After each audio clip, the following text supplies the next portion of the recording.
What's going on, guys? Welcome back to the Big Freakin' Health Coach Podcast. I'm Big Freakin' Neil, and I'm joined, of course, as always, every single week, without exception. You're starting to sound like you're like every freaking week. Every time I sit down to do the podcast, he's here. Always there. He's always How here. do I get rid of him? My buddy, my business partner, and my brain twin, and an all-around badass. Oh, I love it. Health Coach Kane. Thanks, buddy. I think that was my best intro so far. I agree. I'm feeling pretty good about it. Yeah. I came in really hot and fast, and then I brought it down. Pulled it back. Just reined it in. It's good. It's the suspense. Caught the attention, and then reined it back. Nicely done. Thanks, dude. Dialed it. Thanks, buddy.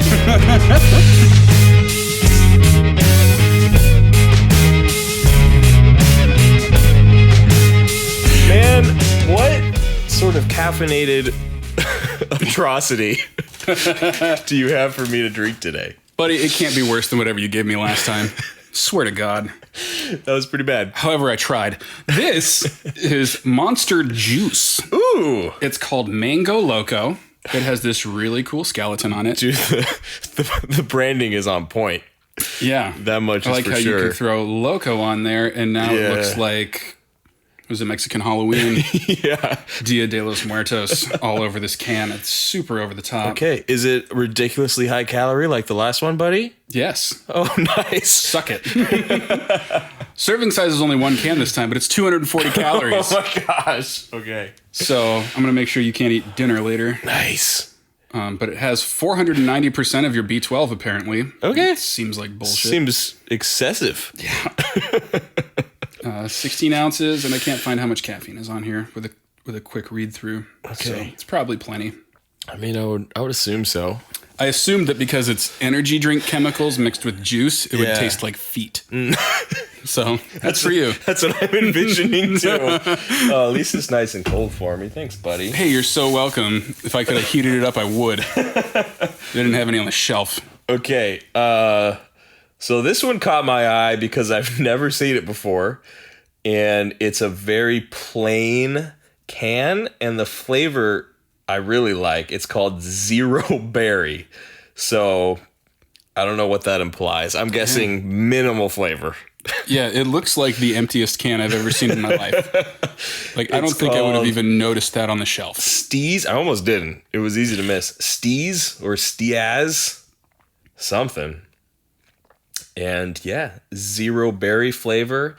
It's 0 calories because I actually care about your fitness goals. Isn't that nice of you? And let's see if it lists caffeine content.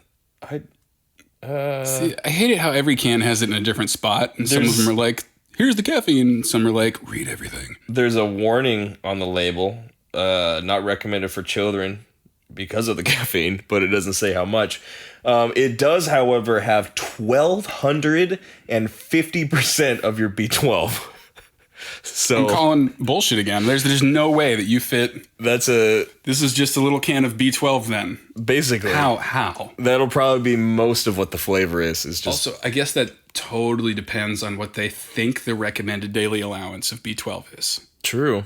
Are they all just going off a different number? Is that how it works? Usually RDAs are chosen by like an average that fits men, women, and children of all ages. So it's not even remotely relevant to any individual. Yeah.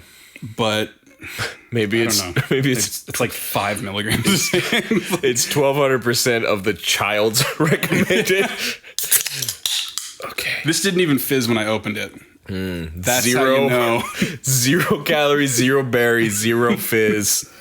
So, okay, new plot twist starting this week. So we've decided, in all fairness, since I gave you an especially disgusting offering last week. It was terrible. That we would, at halftime, mid-episode, just trade drinks, and whatever is remaining in the cans, we then have to finish. Yep. So. That's right. All right. Checks and balances. Exactly. I'm really glad that we didn't start this a a week ago. Oh, yeah, you are. Mango Loco. Oh my God, that's delicious. This is actually very refreshing. Is it? I am so delightfully surprised. Oh my God. Yeah, I mean, this is, it's mango juice. It's actually good. It's really good. Dude, I've been avoiding that particular flavor since I saw it come out forever ago. Because I was like, there's no way they did this well. Dude. I'm excited for halftime. It's amazing. That also means I won't have to consume all 240 calories of this. True. I'll help you. Thanks, buddy. Dude, I'd give that like a 3.5. Okay. It's not going to knock your socks off, but it's refreshing. Okay. Like, it's nice. I would drink that on a hot summer day. Nice. Based on flavor alone, I'm going to have to give it like a 4.6. Damn. That's some solid. I mean, if you like mango juice, that's all. Who doesn't like mango juice? That's all I taste. So, thanks, buddy. You're welcome. You're disappointed? A little bit. Damn it. At least you get to enjoy the second half of it. I guess. I wanted you to suffer, and here we are. I know, but... Speaking of here we are. Yes. Are you ready for today's topic? I'm so ready. Lay it on me. It's a doozy. It's what have we learned in the course of our training so much and coaching careers as both athlete and coach that we wish we would have known when we started. Oof. And the reason this is applicable to everybody listening is because these are the things that you can take right now and start applying to your training. Yes. Start applying to your outlook and your planning for your training so that you don't spend the next 6, 8, 10 years focusing on the wrong things. Yes. Because they're not actually helpful or effective. Yeah. This is a great topic. There are a lot of mistakes to choose from for sure. So sounds like the learning process. Right? I think the way we should run this is each of us says our thing that we wish we'd known as an athlete. I'll go, then you go, and then we do the same thing as a coach. Perfect. So as an athlete, when I started, I wish I had known that you don't need to do every single exercise under the sun for a given body part every time you work out. So I was most inspired as a blossoming young wannabe bodybuilder by like Arnold and all the freaks, all the professional bodybuilder freaks out there who would preach basically. Arnold worked out twice a day for 2-3 hours a piece. So, and he would do just about every exercise under the sun. So I saw that as a 130-pound 18-year-old and thought, gee, that's what I need to do at this point. Yeah, that's where I'm at. That's exactly where I'm at, is on Arnold's level as a 7-time Mr. Olympia champion. Yeah, we'll just jump to the end. just skip Who needs ahead. the rest of the book? Let's start the last chapter. In my defense, the logic was if I just work way harder than everyone else who's where I am, then I'll get there that much faster. My intentions were in the right place. I've actually run into this hurdle in many areas of my life where I just want to work hard and I just take on too much because I feel like I'm going to sort of cheat the system by putting in that extra 50% above everyone else. So my heart was in the right place. I still saw decent results because I was also eating like a 7-time Mr. Olympia champion. So that helped. But yeah, man, I mean, looking back, I realized that there's definitely a point of diminishing returns with volume, especially as a beginner. Yeah. As you know, just about all you get out of that is extreme soreness. And the actual results, there's a huge diminishing return on if you spend more than even like 60 minutes in the gym. There's only so much your body can get out of a single session, you know? Yeah. So, unless you're living a better life through chemistry. right. Yeah, exactly. Which, even then, though, there's still a point of diminishing returns. Like, even steroids are not magic. Right. You have to put in a ton of really, really hard work. And there is a point where it's going to affect your recovery. Yeah. So even if you have super soldier serum in your veins, it's too much is a real thing. Yeah. Did you ever like go on bodybuilding.com and then just download like the quote Jay Cutler program? Oh, dude, all the time. I did his arm program. First of all, my arms didn't grow at all. They just hurt a lot. Sounds about right. Like it was, but yeah, I think a lot of people do that. They'll hop on and they'll skip a few chapters and be like, all right, this is what my favorite athlete, bodybuilder, celebrity is doing. I'll just do that. I'll just jump right ahead to that. And we've covered before that that's what you should be doing is looking at what they did when they were at the stage you are at. Yes. To get to where they are now. Exactly. Yeah. The other thing, as someone who's trying to build muscle and actively gain weight, burning however many calories I was in a 3-hour session was not conducive to that goal.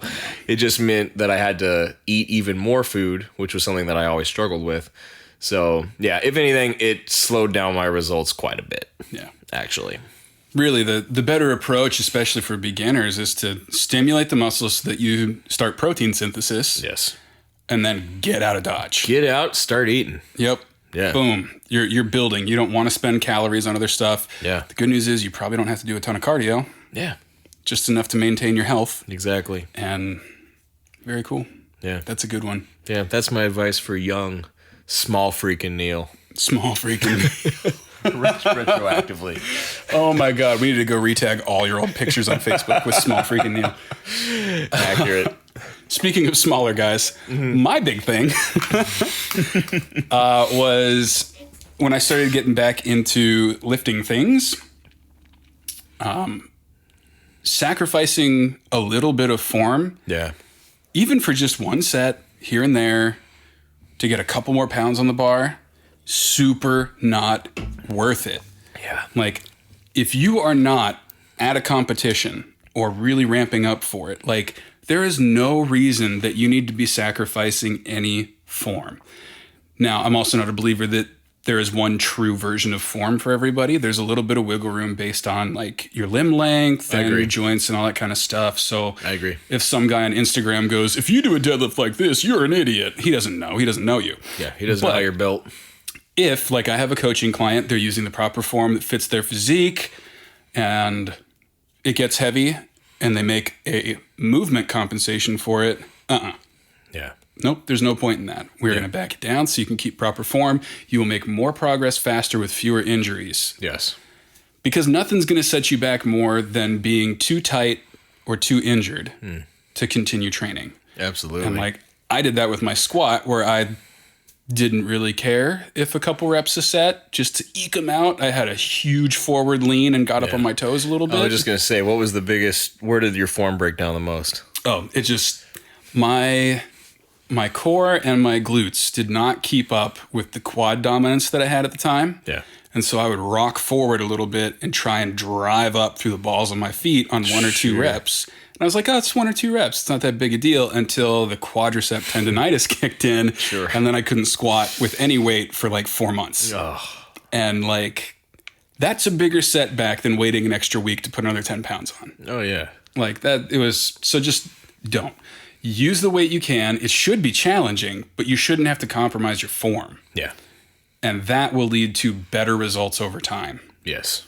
Just that little bit of patience. 100%. I think I definitely was guilty of the same thing. Once I got it in my head that I actually was trying to, because as a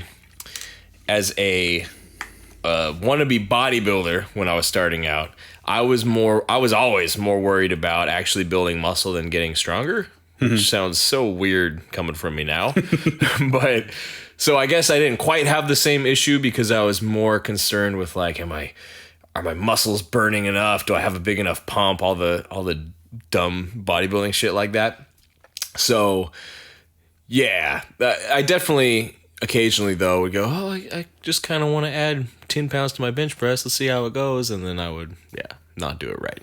So I can relate. Cage flares really hard and your foot comes off the ground. Exactly. But I still got it. Still counts. All you, bro. All you. All me. My butt was 2 feet off the bench, but I still got it. Yeah. Well, then you just bring it down to the rib cage, and it's like a 4-inch range of motion. And Exactly. See? Perfect. Dude, I think it might be halftime already. Halftime! So I'm excited. Swap them. you're going to really enjoy this. You're welcome. I think this should make up for the sludge that I fed you last week. You better. Something's got to. All right, so we're redoing ratings also. Yeah, we're doing them. All right, here we go. So mine was a 4.6. Yours was a... What was yours? I called that a 3.5, and you are right on with a 4.6. This is fucking delicious. It's delicious, right? Dropped an F-bomb. Now That is so good. really good. Oh my God. This, on the other hand, It's so mild. I mean, I see what you mean. It's refreshing. I feel like drinking the actual fruit juice first has influenced my opinion of this, because now every detectable chemical taste I'm very aware of. Well, just with the amount of flavor that's in this one, Yeah. that one probably tastes like absolutely nothing. It tastes pretty watery and pretty chemically, not gonna lie. I guess that's the difference between 240 calories and 0. It makes Sugar! Makes a lot of sense. So you're going 4.6? Yeah, I'm sticking with it. That was a good call. I'm going... Now, if I'd started with this, I might be with you on the 3.5. But I'm going to have to go like a 2.3. Yeah.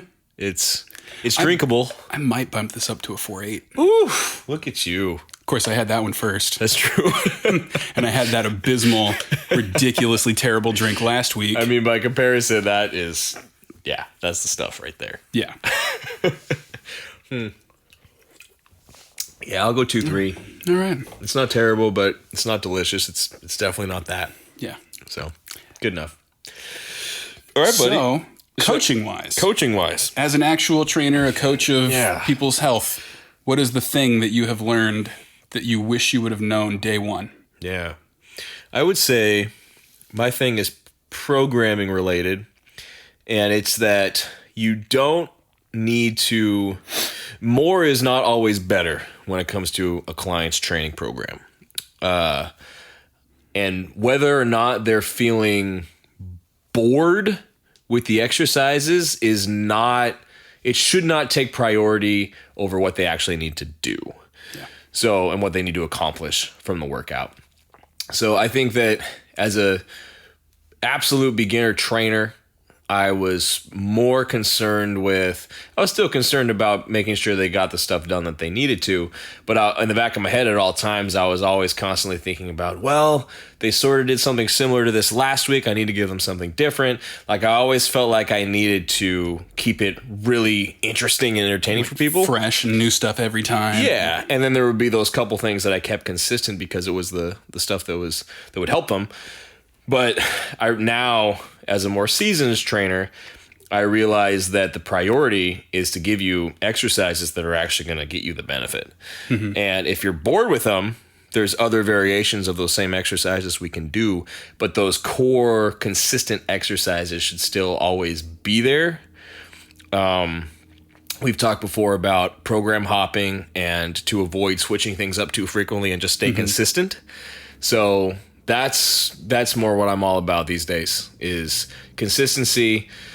You're not doing exercises just for fun, for entertainment value. You're doing them for a purpose. Well, and that's the difference between exercising and training. Yeah. Right there. There's a goal in mind. Right. People have to earn their progressions. You know? Yeah. I agree with that 100%. Absolutely. That's really good. I did the same thing when I started training. I was like, oh my God, but they did lunges last time. What are we going to do instead? Yeah. More lunges. Like, just have them do more lunges. They were a train wreck last time. They need to get better at doing the thing. Learn to master some movements. Yeah. And even then, when you get down to the tiny little isolation movements and things like that. Sure. As you get more well-versed in the programming there, you realize, okay, yeah, this is a little tiny isolation thing. It's going to be for a rear delt, and it's going to be 15 reps. But it's not a throwaway we need to fill out the rest of the hour exercise. It's this is an effective rep range for this weak point, so it goes here. Yes. And that's Man, you hit the nail right on the head with that one. That's a really good one. Yeah. Yeah. I think that's a pretty common one. It's, it's hard as a coach who wants to provide a good experience for clients to wrap their head around. No, we just sort of need to do the same things until you're actually improving. Yeah. And you actually have, like you said, have earned another progression with the movement. So that's my biggest one. I like that. What do you got? It actually flows very nicely from what you were just saying. Nice. I realize now that the programming that I do for a client is way less important, way lower stakes than the coaching that I provide for that client. Interesting. So I could spend 4 or 5 hours putting together a meticulous, absolutely perfectly periodized program. Mm-hmm. But if I don't tell you why it's important, get you to understand the value of each thing that you're doing, and convince you that it's worth following to a T, none of it matters. Sure. And even then, next week, if your kid gets sick that they were supposed to train, we're behind a day now, and I have to do it all over again. Yeah. Most people's top 3 priorities, even top 5, don't include their fitness. And it's not their call. They have other things in their life. Sure. Programming around that means a little bit more general approaches to it and making sure that people understand where they are, why they're doing what they're doing, and where it's supposed to get them. Yeah. But overall, I mean, that goes hand in hand with not changing up exercises. Yeah. I have to set some expectations and explain why that's the way it is. Hey, no, I know that we've done this for 3 weeks straight now. Here's what we're accomplishing with it. Here are the ways that you've improved at it. And once you can do this, then we'll move you to this next progression. Yeah. So I love that. That's a really good distinction to make. And actually, the coaching part is part of what can actually keep the client engaged and interested in having fun too, rather than the exercise selection. Yes. If you're an effective coach and you're explaining things to clients, you're discussing the exercises with the client, then they're going to have more fun and they're going to understand it better and they're going to be more motivated than just, you're doing lunges again. I'm not going to tell you why. Just do them. Yeah. You know what I mean? Anybody can write a workout. Yeah. Doesn't mean it's good for you. Here's why this is what you want. Right. It also makes them, A, much more comfortable with you. Mm-hmm. So that when they have problems, they actually talk to you about them. Yeah. And B, it makes them an equal participant in your programming. Yeah. You both have responsibilities that way. Hi, I put this all together for you. Here's what you need to do so that we can move it forward. Right. Okay, cool. I got that. Right. Like it's just a much better situation. So if I could go talk to younger Alex, who was sitting there scrolling out programs and crying at the freaking training desk, I'd be like, dude, you need to stop that. Yeah. Also buy some pens. Yeah. Because this crayon, no one can read that. Your crayons are not an efficient writing utensil. No one's going to respect your programming if it's in crayon. But dude, it's Crayola. And I would be like, stop doing that. You have your foundational movements, learn your progressions and regressions, and learn how to explain this to clients. Yeah. Communication and coaching, most important piece of the job. And it's something that I glossed over for way too long. Sure. Yeah. I mean, it's a weird thing, right? Because it's easy to think as a trainer that the most important thing is the workout, because that's the thing that you're immediately giving them and that you get the immediate feedback on is how good was this particular workout. Whereas it's much more valuable to look more big picture at your actual coaching and what that does for the client over the course of several weeks, as opposed to here's an isolated workout. How'd you feel about it? Did I make you feel like you're dying enough? Mm-hmm. So, are you sweaty? Did you breathe hard? Yeah. Cool. You exercised in no particular direction. Yeah, exactly. You burned calories, and that's about it. Better than nothing, but just barely. Just barely. Yeah. You could have just probably gone for a run. Yeah. And gotten the same effect. Exactly as much good for you. Yeah. No, I agree with that. Yeah. 100%. Well, cool, man. I feel like you and I have come a long ways. I think we have. We've learned a lot. That's my biggest takeaway from this is that we're way more awesome now. So much more awesome. We're so much more awesome. It's not even close. Not even a comparison. Oh, man. I need a brief follow-up on this because this is kicking right now. Is it? Is it getting you? Yeah. It's getting me. You don't feel the same? Nuh-uh. All right. Well, I'm buzzing, dude. What's the caffeine content in here? I have no idea. Oh, that's right. It doesn't say. Well, there's some in there. All right. Can confirm. Just a little bit of flavorless jet fuel. I'm feeling pretty good. Based on effect, I will raise my rating from a 2. What did I give it? 2.3? Yeah. I will raise it from a 2.3 to a 3.4. Okay. Yeah. Nice. I realize that my ratings might be influenced just by counting order. That's okay. 2, 3, 3, 4. 2, 3, 3, 4. I'll give it a 5.6. I give it, you know what? 5.6. All right, dude. Well, all right. So that is pretty much exactly what we would do differently. So take that with you. And as you're thinking about your next workouts, just dial in like why you're there, where it fits in the context of your goals, the programming it's going to take to get you there. And realize that your boredom isn't a reason to change things. Yeah. Your progression has to be earned through mastery of a certain movement with a certain load for a certain number of reps and sets. Yeah. And that will take you so much further than just mindlessly doing every exercise under the sun because it's difficult. Yes. Yeah, your entertainment value is not a major deciding factor in your programming. No. It should never be. And it shouldn't be. Yeah. That's like if you want to do like a cardio-based class on your off training days to burn some calories and have some fun, that's what that kind of stuff is for. Yes. Do that. Exercise is fine on those days, but when you come in to train, It's a different Your ballgame. plan needs to lead you somewhere. Yeah.